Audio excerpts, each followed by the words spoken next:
so we're filming here down at the new location here right outside of Richmond in Virginia. Great to be here. Great to be here with Bhapu on this Monday morning. And my question is, what advice do you have for people now that you're down in this area, no longer in New York? Do you have any insight on what people should be doing? Well, I would say immediately to stay the course of practice, right? And be aware of the fact that your assumptions about yourself are what create your situation. See? And that's a very important thing to keep in mind. See, it's not like it was created for you by some other means other than your own self-sorted mind and maybe blood programming. It's created from the beginning, and it is reinforced in the moment. So you have to be responsible for your assumptions and the adaptability you have to recreate your assumptions according to what you need to have fed back to you through the universe. So you want good karma, you have to recognize that good karma is something you need to be performing. You want higher wisdom, then it has to be something you need to choose to be receiving, higher wisdom. See, if it's about enlightenment, then you have to be sure you are keeping your mind and heart and body open to whatever enlightenment is to you at your level of practice. See? So all of these things are present and being recreated in this moment. So what I'm saying may help to enable other people to recreate their situation, transform their assumptions of themselves and their situation as something which is a creation in process. It's not done yet. Nothing's done yet. You're just here. And it's being done, being created, recreated, according to your breath, your thoughts, your feelings, your understanding, and your being. Each being has the power to transform their own situation or do what they need to do to create new... You, as an individual, are responsible for whatever comes to you. Whatever comes to you is what you've been open to. And it's up to you to continue opening in a certain way or closing as needed and then opening in a different way to create a different result for yourself. This is all in the creative process of being here now and recreating every moment, see, in the spirit of perfection and what is not only good for you but good for others. See, so that's our capability, and maybe the charge upon every practitioner is create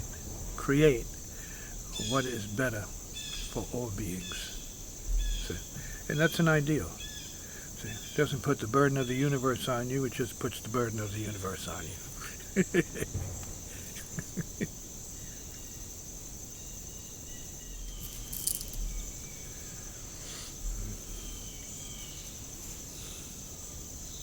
Assumption also means what you've chosen, what you're choosing. It's not just, let's say, a random thought. It's what you're living by. It's what you're being, moment to moment. Right? And whatever you're being moment to moment is a limitation. See? It's a conditional limitation of choice or circumstance that is transformable. It's a thing. So it needs to be converted from a thing to something useful and good for oneself and others. So it has to be a good thing, not just a thing. Everything is a thing. So, and as spiritually enlightening beings, we want to get to the no-thing. See? So that what manifests in is light. And especially because that is the phase that I'm in right now. See, up at Dorje, Drilbu,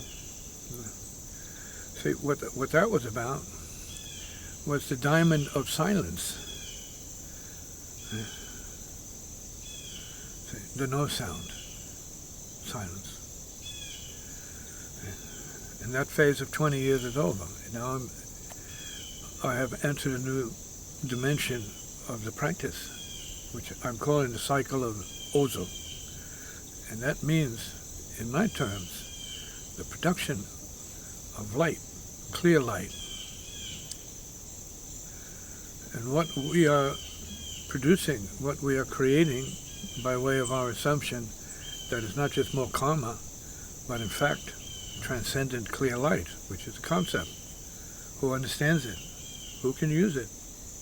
Who's with it? See, spiritual practitioners are with that. Because they know they are the light, as spirit souls, we are the light, but we're also incarnated beings. So we want to make sure that we conduct the truth and the essence of what we are, right, that is working through the flesh, but not limited to the flesh. So we have to then assume we are spirits first and take it from there. Work from there. Learn what you need to learn about being a spirit. See? And working with spirit. And what the freedoms of spirit are as distinct from, let's say, the limitations of the flesh, the self and the mind, and the world.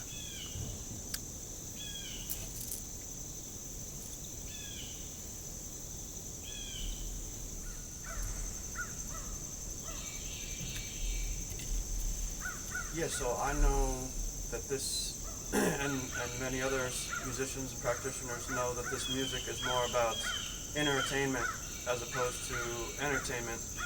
And you mentioned Subhuti has been using the term the guitar shaman, and I wanted to know if that idea is going to be continued now that you're down here and no longer up in New York. Yeah, can you speak on that? Well, nothing's changed. And so she has opted to use the word guitar shaman, and so has Rebbe's mom, Karuna. Right? They feel that that's been my function. Right? That means bringing a certain level of spiritual intelligence to the bandstand and to the musicians, and thus to the world in my teachings, because we are all potentially shamanic in nature. See? We are often more or less encased in this materialism of culture, and so that doesn't show up much. But we love the spiritual in the music. In all cases, we love soulful music. We love deeper music by nature. We hear it, we feel it. So even though many people can't play it or identify with it in a certain way, no, they resonate with it, because it is the deeper in all of us. It is the deepest in all of us. But not all of us are commissioned and made in the spirit of being a representative of that inner reality, in the same way. So from my roots, which are shamanic roots, that means my family, the elders, the mediums were primarily concerned with healing, right? Many forms of healing, prayer healing, laying on of hands healing, taking the bad energy out of people by touch. And I did that. People in Canada remember me doing that. And they could also remember I was getting very sick from it, because I would touch the people back in the day and then take on the condition. And so I wound up the worser for having done that work. But that's what I needed to learn. And I couldn't be happy or safe doing that, because I was taking it from them and putting it in my own body, and then I had to work on my own body, which took time, and it became a distraction. I wasn't willing to be practicing as, and so I needed to change that agenda. And so we have moved more to the sound, which is what the guitar represents. And the guitar for me is a 6-string drum to continue my former life karma. I come from a tradition of drummers, including my father and his father, and I'm still with all the drummers, Rashid Ali, what's his name, Buddy Rich. I talked to Buddy Rich, I felt affinity with him, and Elvin Jones, and a lot of the great drummers, Rakalam and others. Many of my own students who are great drummers in their own right. And so the drumming is important, which is a simplification of the complication of let's say, human life, human existence, human consciousness, into a very simple rhythmic pattern, right? It's a vibration. Boom, pop, ba-boom, pop, ba-boom, pop, right? Which becomes a source then of recreation, right? Re-imaging, and a way to recreate one's life. See? So we have to go back to the beginning. See? In every case, in every night, we go back to our origins of unconsciousness, not just superconsciousness, but unconsciousness. We have an opportunity in the morning to wake up properly and start the day with good intention, good spirits, and with an open heart to serving other people. So the drumming is symbolic of the need to recreate, right, simplicity, and ultimately a compassionate interaction with other people. It's our charge. It's to be healing-like. If we're not so-called healers in our own minds or in our own way, then we want to follow as much as we can the path of the healers. And music is supposed to be a healing path, first and foremost, not just an entertainment, or as it may have been in earlier traditions, a certain kind of demonstration of intellectual prowess and command and egotism and arrogance, competition and so on. Well, you can do that because that's what the self is. It is separation. It is betterness and non-betterness. It is good and bad. It is duality. But from the heart of human nature and the spirit of that, then it's got to be something much simpler and more directly related to healing, to be useful in the way that I speak, which is terms of like guitar, musical, shamanism, see, deepness, see, healing deepness, deep healing, see, listening beyond your self-mind and what you enjoy as a self, and going right to the core, which is the soul, touching the soul and resonating with the soul, and ultimately being the soul of the heart. Guitar shaman, like a person living as that, living from that, and whose music represents that in the purest form.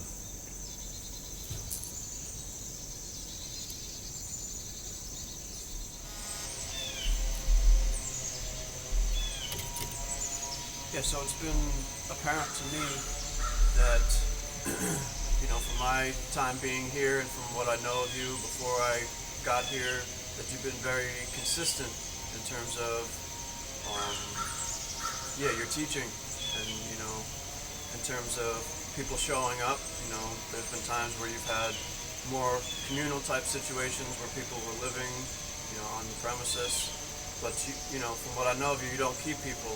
You keep moving, and you're always there to serve people. People call in, you're always there to help people. But yeah, no one is tied to what's going on, and your mission has been very consistent. And now being here in this new phase, I can see, even just spending a little time with you, nothing's changed. It's been, consistency is the word I would use, and Well, it's not about keeping people in a certain way. The road we're on is deer keep. It's interesting.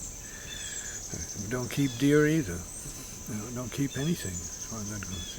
The idea is to liberate people, not just create a certain kind of community of people who are in any kind of fixed condition or, let's say, held back in any way. The idea that if people show up, then it's to help those people because they're on the path and they're supposed to be progressing, and sometimes socializing and communityizing is not progression. It's a place where people get stuck. They get caught up in one another and they halt their progression, but don't know it because they're having a good time, because they're dealing with ego massaging and ego pumping and ego, let's say, distraction and so on and so forth. They're distracted by others. See? So therefore, I recommend for some people who need to go deeper into the core of their own nature, beyond social comforts and social interactions and karmas of certain sorts, loving other people and situations with other people. That's a barrier we have to get beyond, because I did write the book Blessed Aloneness with the explicit intention of reminding people you are alone. You're born alone and you pass alone, because you are accountable to your inner being, which is aloneness itself, capable of other relations and relating to the entire universe, but that says oneness itself, selfless realization.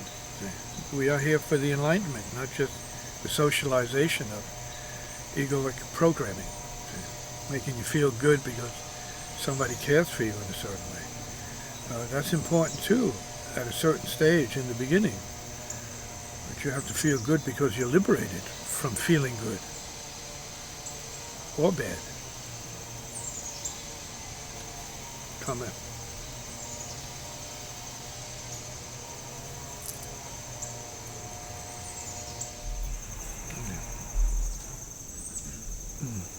Yeah, it's clear that what's been useful to me and to coming to you and learning and practicing with you is the extreme dharma and your focus. And I used the word consistency before,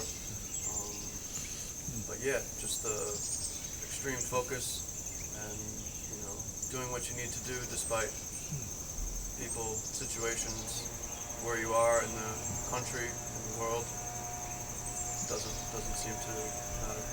Right, because the inner has its own reality, the inner reality. The spiritual reality is its own reality. It's related to the material reality. It balances the material reality, but it isn't the material reality. See? It's almost a paradox. It is, but it isn't. See? Material reality. You see? So we come from the inside. We come from the spiritual, right? The soul level. And we seem to awaken into that which is not that. See? But what needs that? So the world needs the soul level, but it is not equal to the soul level. See? The soul level is a unique sort of love vibration from the, let's say, the temple of peace within oneself. See? This is what the yogis and I'm not going to say religious people, because there are many people who are religious, but don't have anything to do with the temple of peace within themselves. They can refer to it, but they don't live from it, you see. So the realization of silence was what Dorje's 20 years was about. Coming here, this has now become a new level of the same thing that I call the cycle of Ohzel, the cycle of producing clear light. And by producing clear light is everything already. But the idea is to make whatever is happening, all of your phenomena, all your perceptions and everything, consciously clear light. The moving of the foot, right? The moving of the hands, right? The moving of the lips, the eyes and everything. The consciousness of clear light. Right? So it's a deeper state of meditation. That is action, the action of clear light. Right? I call it the re-enlightenment of being. So that whatever enlightenment was as a theory or former idea or practice relative to progression, that now becomes every moment realization. Every moment realization. This is important. You're stuck.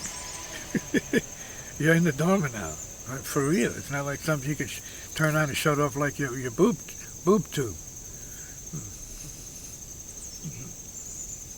It is. And that's what the teacher's function is, not just to inform you and give you, let's say, a grand vision of what it could be, but direct understanding of what it is in the moment. It's not elsewhere to be realized in some time, in some other space. No, it's here now. See, be producing clear light consciously in the moment. No.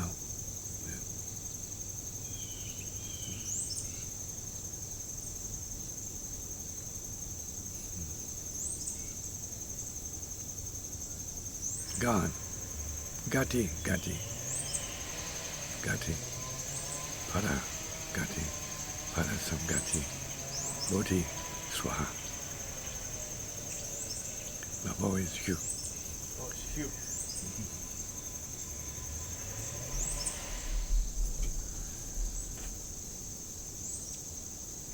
Yeah, you talked about your location here being somewhat of a ghost land, very historically rich place. Have you had any experiences? Yeah, every night. Every night I have experiences with the spirits. Once or twice an evening, I feel that my body is being, what is the word I can use? Passed through. Yeah, I feel like someone's walking through me, which is interesting. Right? And it's usually at a heightened moment when the hairs on my body are standing. And I know it's a spirit. There's no question about it. Nothing else can do that like that. Right? It's a very elevated, intense moment. Right? Like high alert energy. And so I have endured that every evening here. Because I'm in communication with the spirits here. And remember, for a spiritualist, that's not hocus pocus. That's not like imaginary. No, that's the domain. And whether we know it or not, or like it or not, everybody's spirit incarnated in a physical body, but still a spirit. Because every night you have the opportunity to leave your body and sleep and go to other worlds, go to other places, visit other dimensions, and so on and so forth, ad infinitum, right? Or just be yourself, stuck in the body. But when you pass over, you're not going to be put in the grave. You're going to be free to leave the body. You can associate with your attachment to your body, depending on your, let's say, family tendencies or blood tendencies, but nobody's stuck in the grave.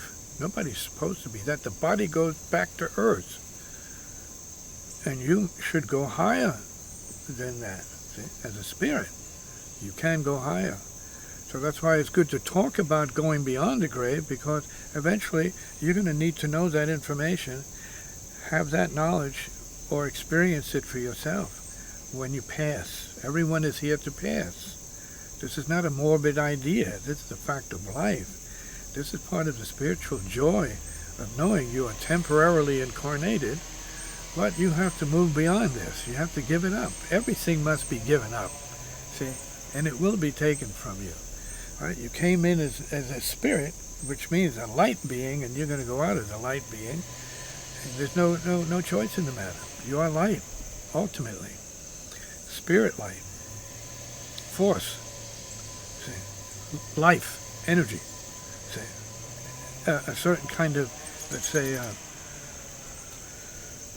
progressing being, a being in progression, going from plane to plane, from body to body, from universe to universe, and from reality to reality. That's everyone. Whether you remember it or not, that depends upon your karma. Your agreement to certain conditions is what karma means. Whether those are good or bad, depending on your choices and or your being. See, either good spirit or confused.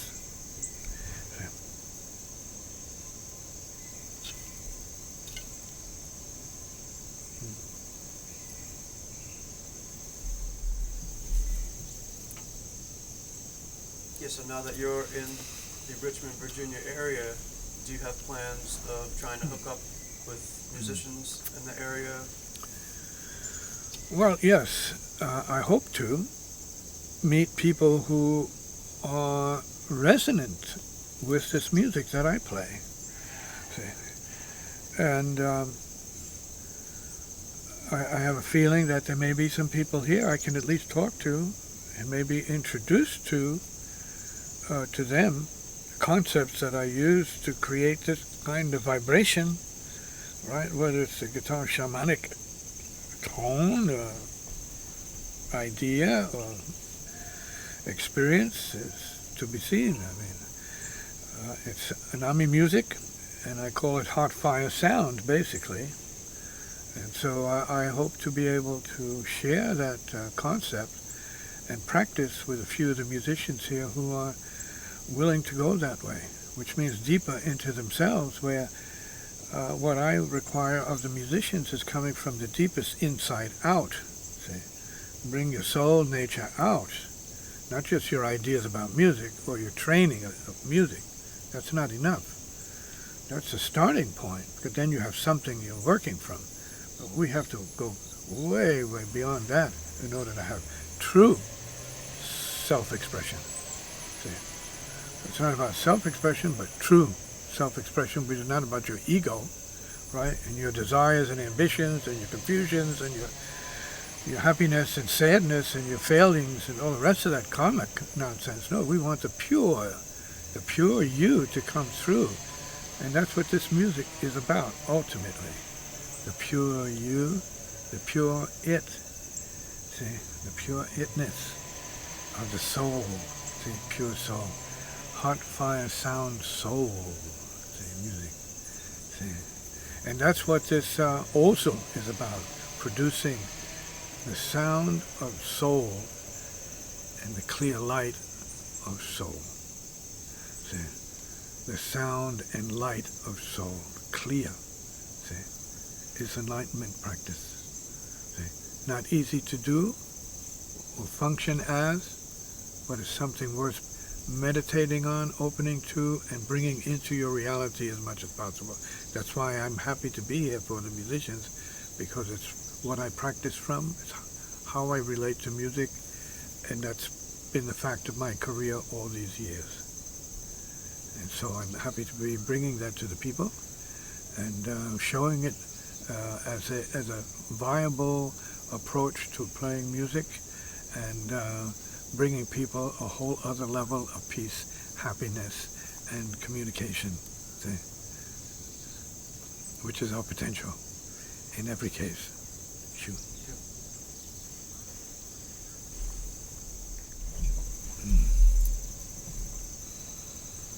See, in all the dharmas,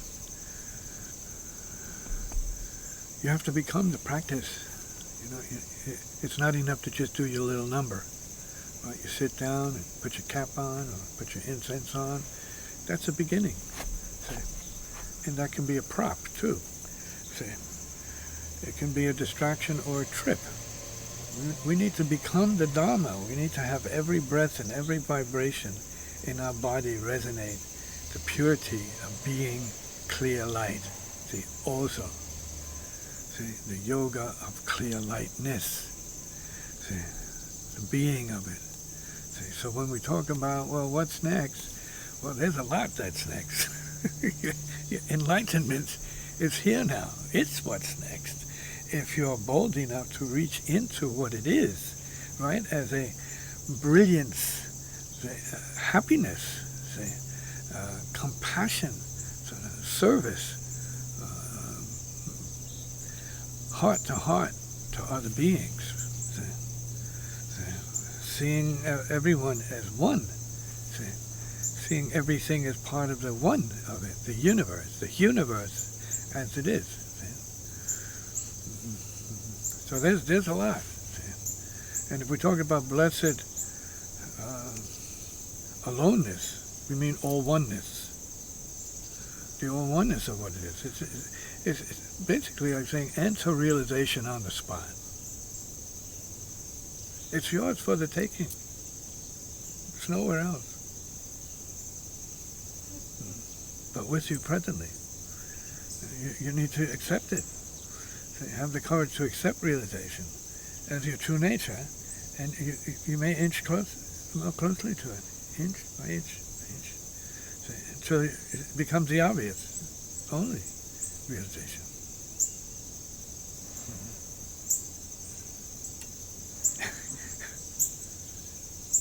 Boom.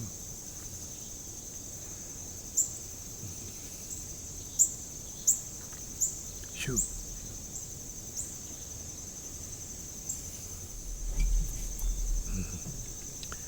See, so regarding silence in Dorje Drillbo, it's about hearing.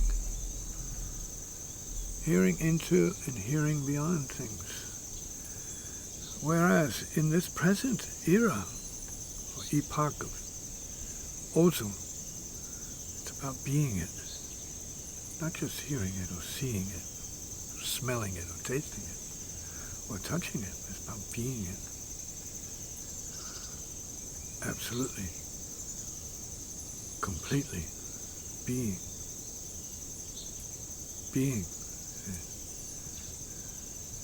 Being. Being.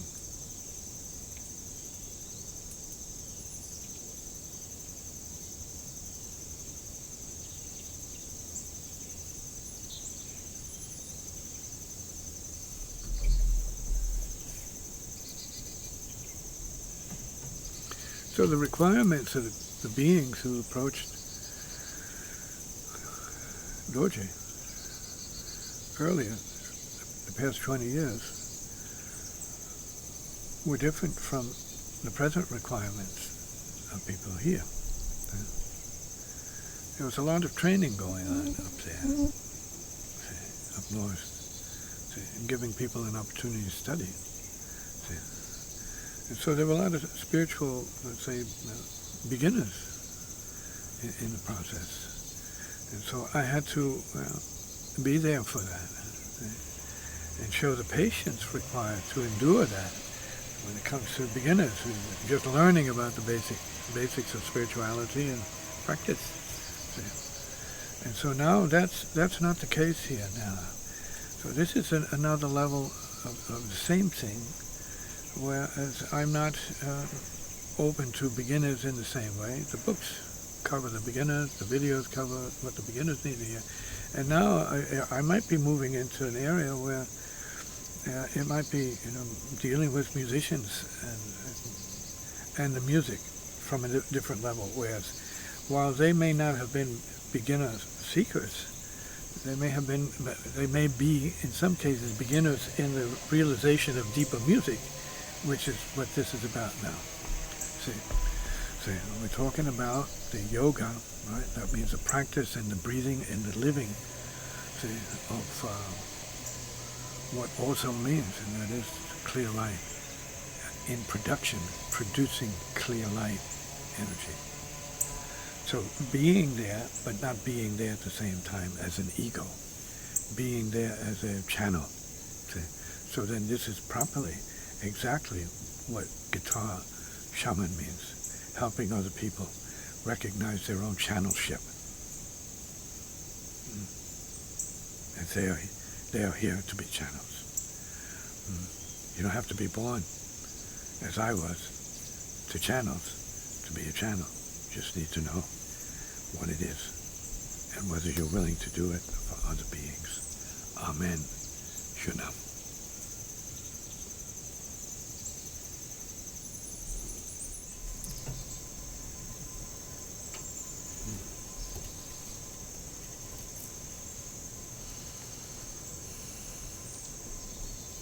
So you were continuing to talk about what you're calling the cycle of Ohzel and how it's should be the stopping of neuroses.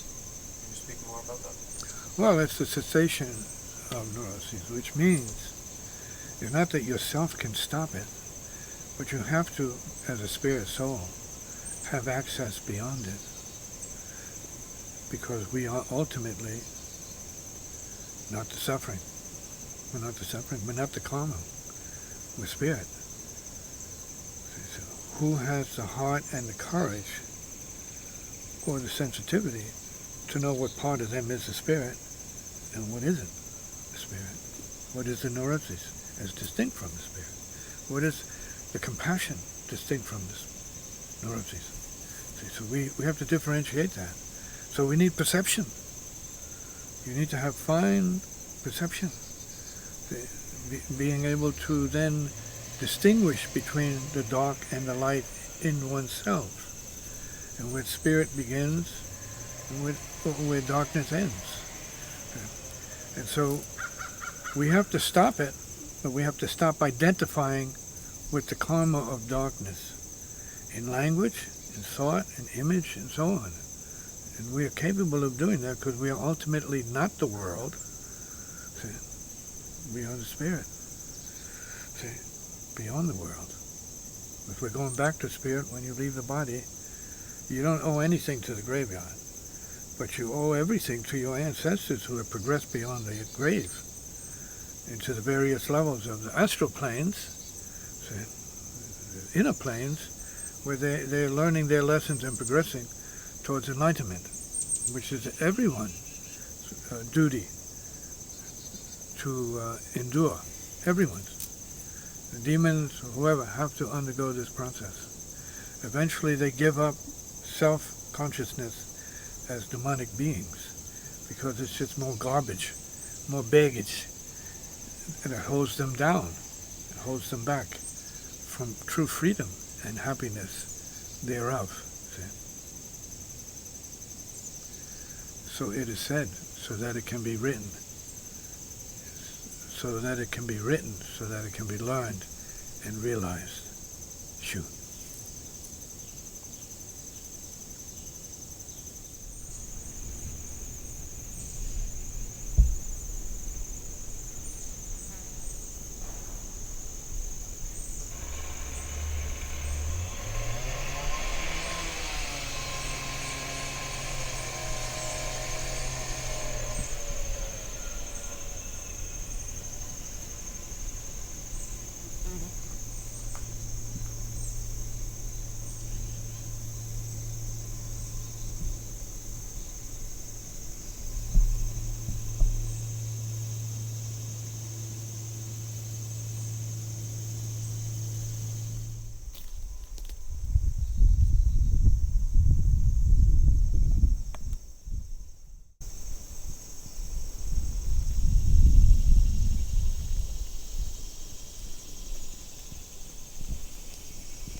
Christmas tree.